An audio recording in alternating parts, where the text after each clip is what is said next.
Now time for everybody's favorite story.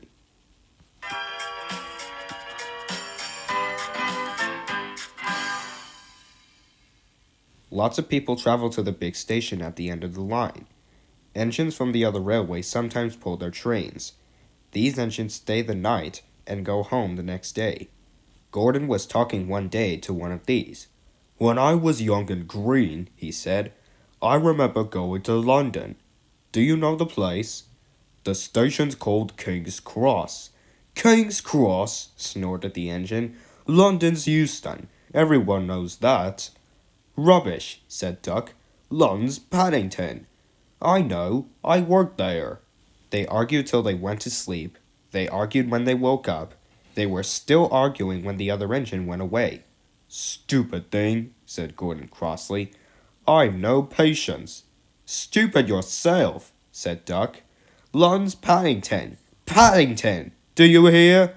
"Stop arguing," James broke in. "You make me tired. You're both agreed about something anyway." "What's that?"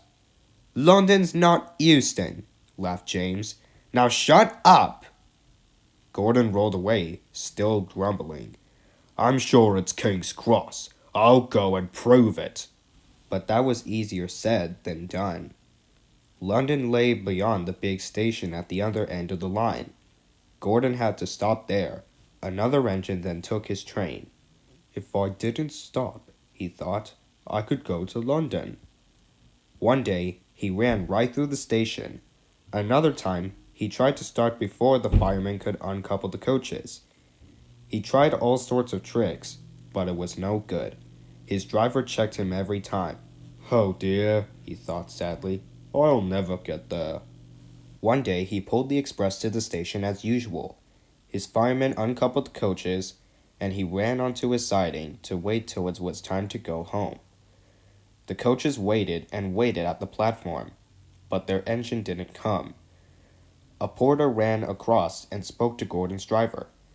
"The inspector's on the platform. He wants to see you." The driver climbed down from the cab and walked over to the station. He came back in a few minutes looking excited. "Hello," said the fireman. "What's happened?" "The engine for the express turned over when it was coming out of the yard. Nothing else can come in or out. They want us to take the train to London. I said we would if the Fat Controller agreed. They telephoned and said we could do it. How's that?" "Fine," said the fireman. "We'll show them what the Fat Controller's engines can do." "Come on," said Gordon. "Let's go." He rolled quickly over the crossings and backed onto the train. It was only a few minutes before the guard blew his whistle, but Gordon thought it was ages. Come on," he puffed to the coaches. Come on, come on, come on." "We're going to town, we're going to town," sang the coaches, slowly at first, then faster and faster. Gordon found that London was a long way away. "Never mind," he said. "I like a good long run to stretch my wheels." But all the same time, he was glad when London came in sight. The Fat Controller came into his office next morning. He looked at the letters on his desk.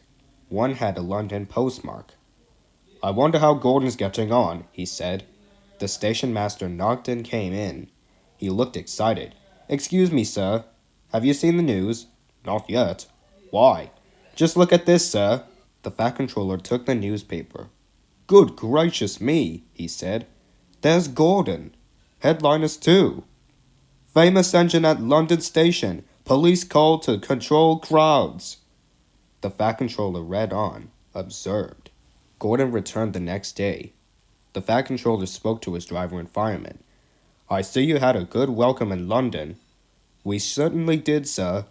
We signed autographs till our arms ached, and Gordon had his photograph taken from so many directions at once that he didn't know which way to look." "Good," smiled the Fat Controller. "I expect he enjoyed himself. Didn't you, Gordon?" "No, sir, I didn't." "Why ever not?" "London's all wrong," answered Gordon sadly. "They changed it. It isn't King's Cross anymore. It's St. Pancras."